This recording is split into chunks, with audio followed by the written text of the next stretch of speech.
Hi, everybody. Welcome to the Data Show. I'm your host, Chris Greco. For the next 30 minutes, we'll be talking about different types of data, how to collect, how to analyze, all the other things that have to go along with that. Today, what I would like to focus on are an area that was brought up by a viewer who contacted us through CANDR at statisticsleuth.com and asked the question, what is the difference between mean absolute deviation, and median absolute deviation? So this show is going to be dedicated to answering that question. We try to answer any questions that are given to us through the email that I give in the show. So if you have a question about data analytics or about different techniques or about things that maybe confuse you because maybe you've seen it in a research study and you're not sure exactly what that means, please ask us the question and we will dedicate a 30-minute show to that technique so that you do not become confused about the techniques that are used within the data analytical aspect. Very important. So today, mean absolute deviation and median absolute deviation. Sorry about the misspelling here. It's supposed to be mean, MEAN, absolute deviation. So that's what we're going to talk about today. So this is the first question that we've had of the series. I really, really appreciate the individual who did that. They asked for anonymity. I'm giving it to them. They asked the question, and I really, really appreciate that. And they asked it through the email that we present every single time on this show. So please, please, please do not in any way, shape, or form think, this is a stupid question. It is not a stupid question. It is, no questions are stupid. None, really, seriously. If you want to know what an average is, be more than happy to go over that in a show. So that's the difference. So what is the difference between the mean absolute deviation, and median absolute deviation? So we're going to describe the difference between each and how one may be more accurate than the other. And again, thank you very much for the question. Really appreciate that. And we'll try to answer the question within the same day or two. But the thing is, the show may not come out till that next week. So if you can wait that long, fine. If not, we'll go ahead and email you back with the explanation, and then we'll present it again on the show. So again, and thanks for viewing the video. Appreciate that very much too.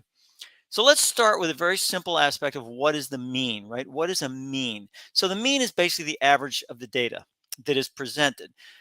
It is basically the sum of the numbers or objects, whatever you want to call it, divided by the number, the count of the values or objects in the data. So if the data is 13678 or 13687, then the mean of those would be the total number added up, which would be 25, divided by the count of that would be 5, which then 25 divided by 5 would be the average. Now, it's just simple data. Very rarely you're going to see a data with just 5 numbers in it, but that's basically what you have.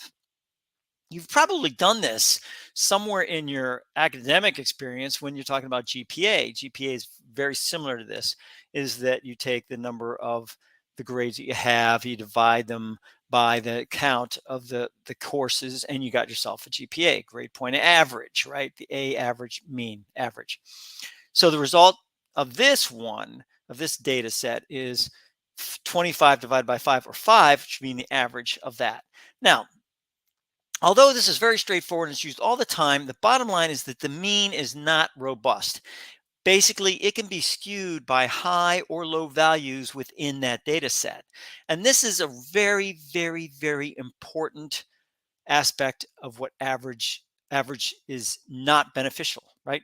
It's not the best it's not the best way of calculating the center of a data. But yet we do it. We teach it, elementary school, and we teach it very well. But basically what happens is that that's not the cool thing, because it's not very robust. Now, what is the mean absolute deviation?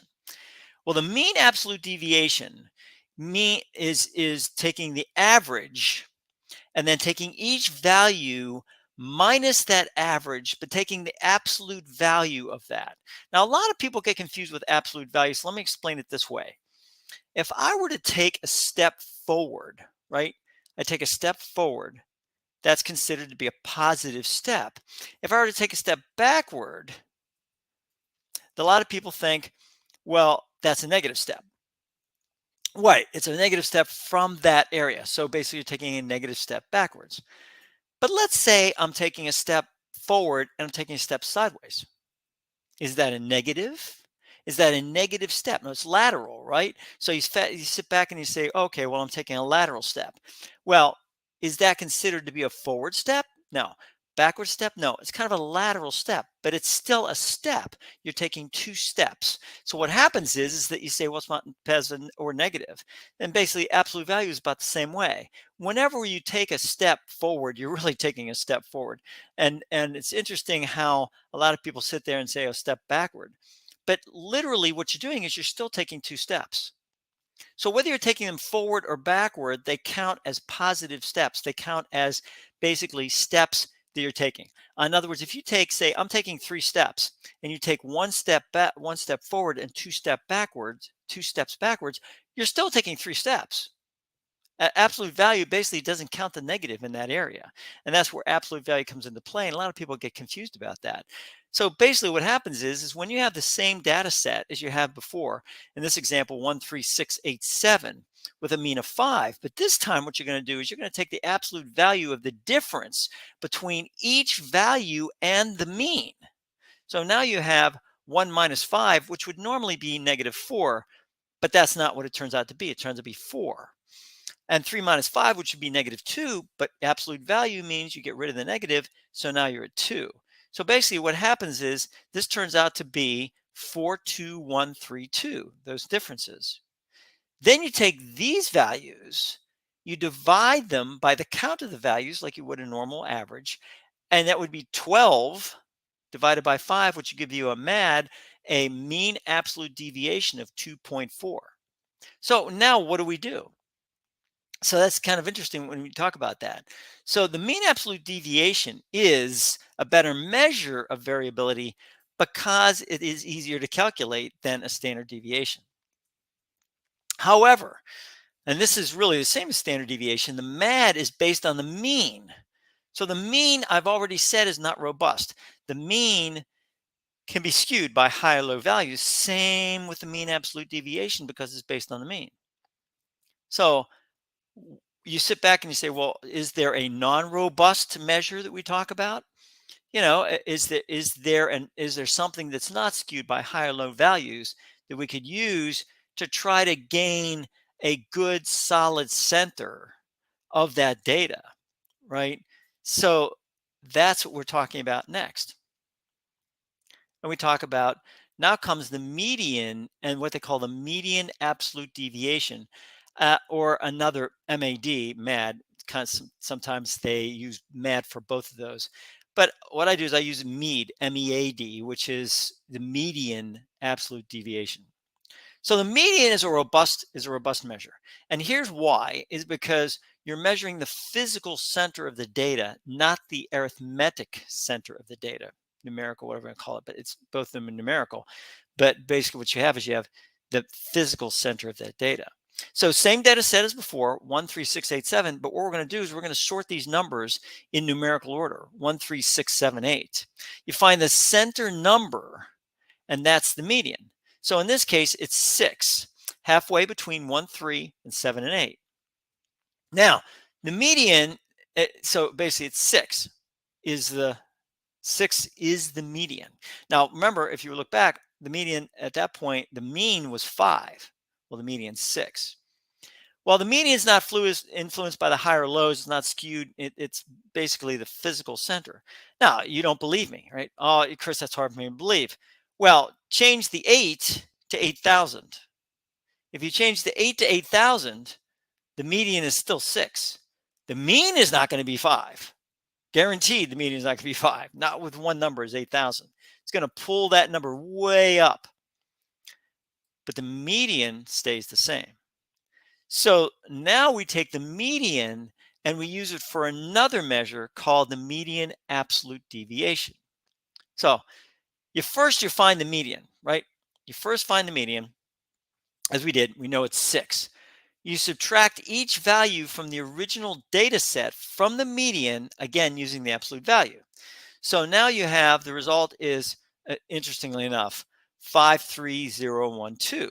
You take those numbers, you put them in numerical order, 0, 1, 2, 3, 5.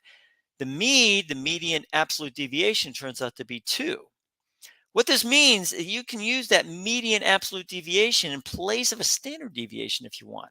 You can actually make a normal curve and decrease bias and skew in the data by using the median absolute deviation. I actually did a paper on it for the Department of Defense using it for geospatial aspects, and it was accepted by the intelligence agency of the Department of Defense, and it was used for that purpose. So that's what we're talking about. We talk about that median absolute deviation.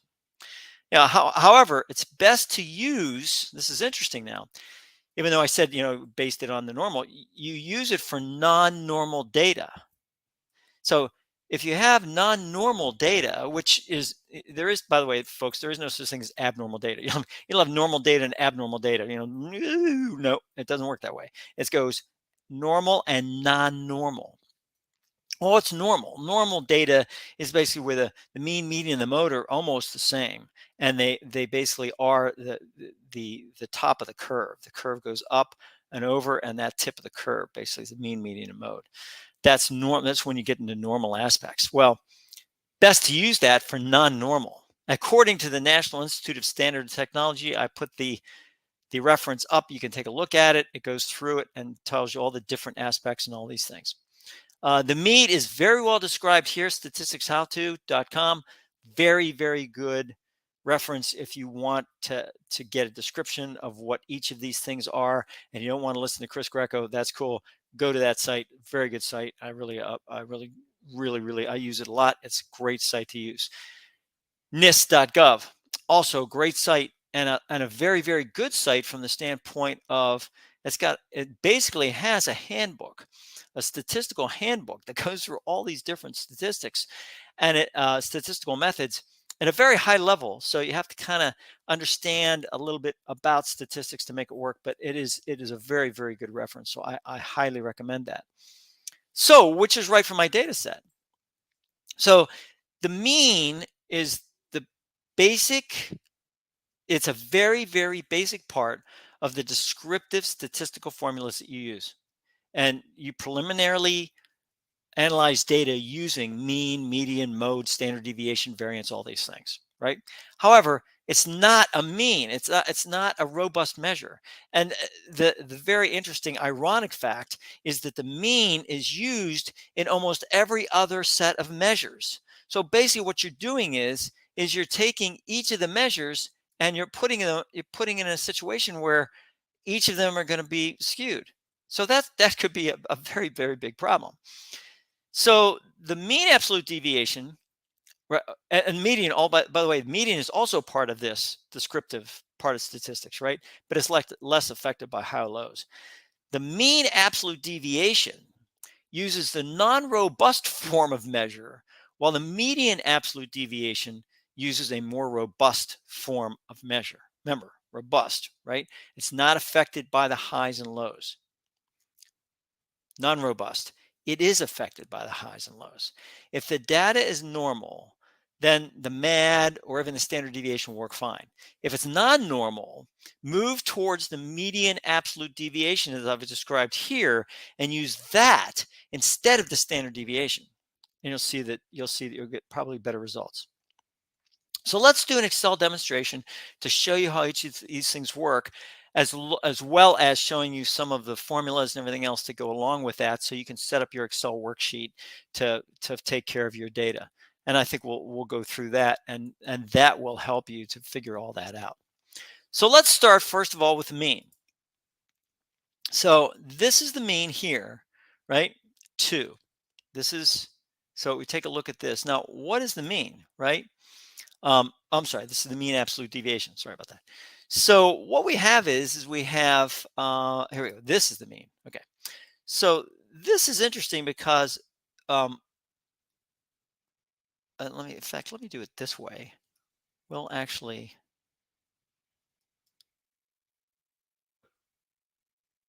sorry about that. Let's go back. Okay. This is the mean here. Now, basically what we're going to do is the mean is going to be an average. So you could either do average, you could do average, and you could take each of these and you get your average of 5. Okay? Easy enough, right? Or, interestingly enough, they started doing the actual mean, which is very interesting. Same thing. So what you do is you have these average or mean, and that works out fine, and it's a good way of doing that. This is the mean absolute deviation, which is now we're going to do the mean absolute deviation, and we're going to take these 5 and you get 2. So basically, and just to make sure you don't get confused, this is the mean and this is the mean absolute deviation. So you don't get confused on that. So basically this is the mad, this is the mean. Now, let's talk about median for a second. So median here is the same thing. A1 to A5 equals A1 to A5. So let's see if I can do this. Nope, don't want that. I think if I do it this way, I can actually, yeah. So this gives you, in fact, let's get rid of this.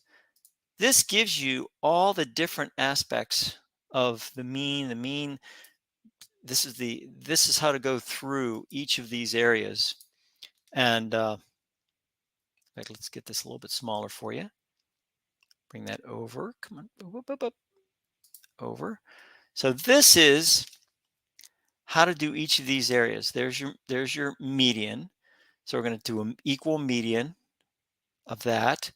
And now what we're going to do is we're going to go through the process of doing the absolute value.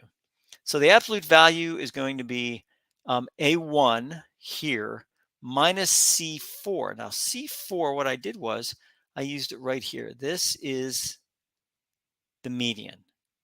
So by putting those dollar signs next to the C and the 4, I've made it basically an absolute reference, which means it'll never change. It'll always be C4. If you don't, it's called a relative reference, which means this will be C4, this will be C5, C6, and it won't work out well. So these are the formulas to be able to do the median absolute deviation. And then at the end, you take the median of these here, and that gives you the median absolute deviation.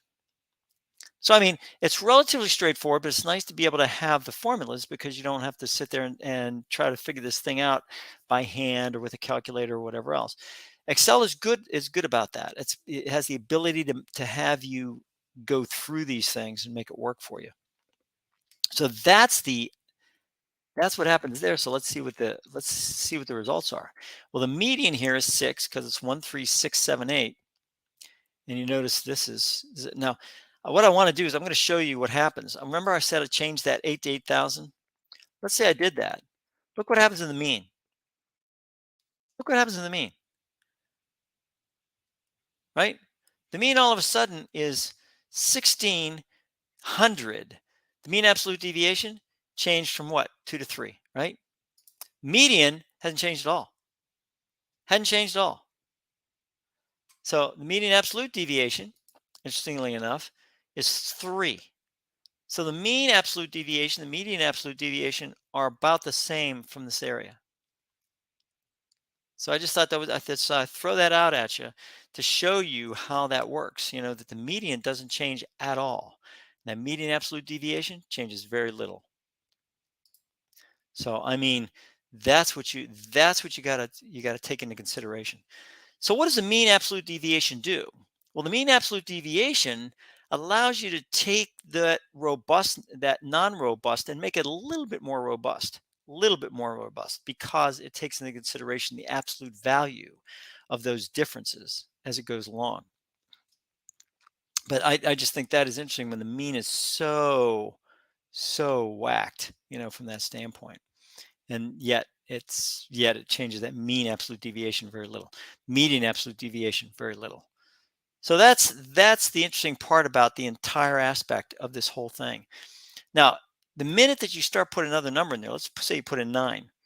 The minute you put in 9, what that does is that changes the median. The median will no longer be 6. The median will now be somewhere between 6 and 7. Usually they take the average of those two, 6.5. But let's say we did that. Let's say we put in the 9. Well, what happens if we change some of these? So instead of one, we're going to do this. We're going to change it to that. See what it did? Didn't do much. Not to the mean absolute deviation. What about the mean itself? Let's see what it does with that. Well, it changes that up. What about the median? Does it do anything to the median? Yes, it does. It changes the median and it changes the median absolute deviation. It changes the median absolute deviation from what to what? Well, from 2 to 1.5. What did it change the mean?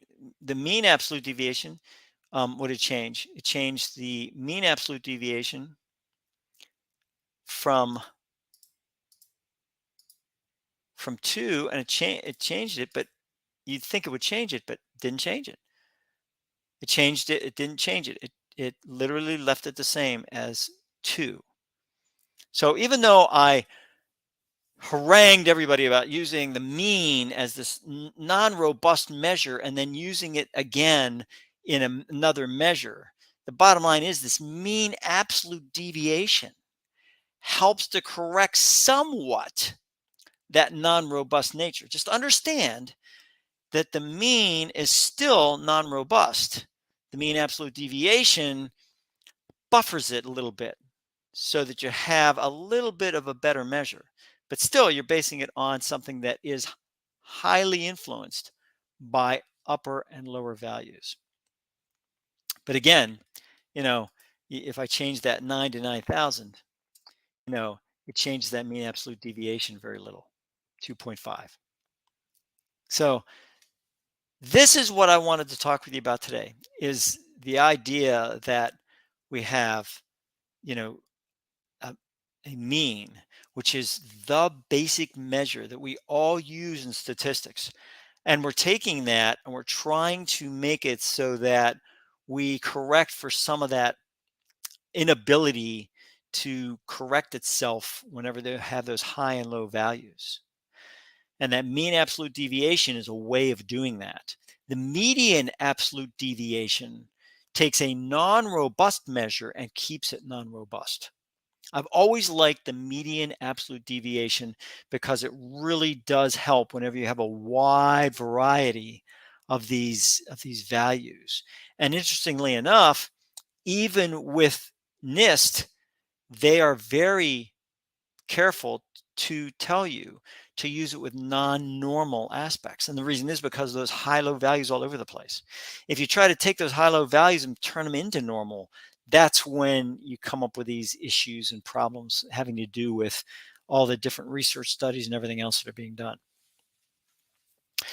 So again, thank you so much. I really appreciate the question. I hoped I answered the question. I gave you some different references to help you with that. So I'm really hoping that helped you with what's going on. And always ask us the question. There's absolutely no problem with that. We love doing the show, and we would love doing the show with the audience participation. If you have a question and you want it to be answered, we'll certainly do the research and we'll answer it to the best of our ability.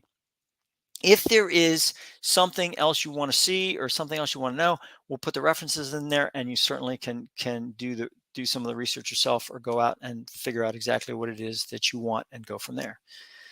So for the data show, I'm Chris Greco. Thank you so much. I really appreciate very much the question, and I appreciate your attention. And remember, always check the data, check the data, check the data.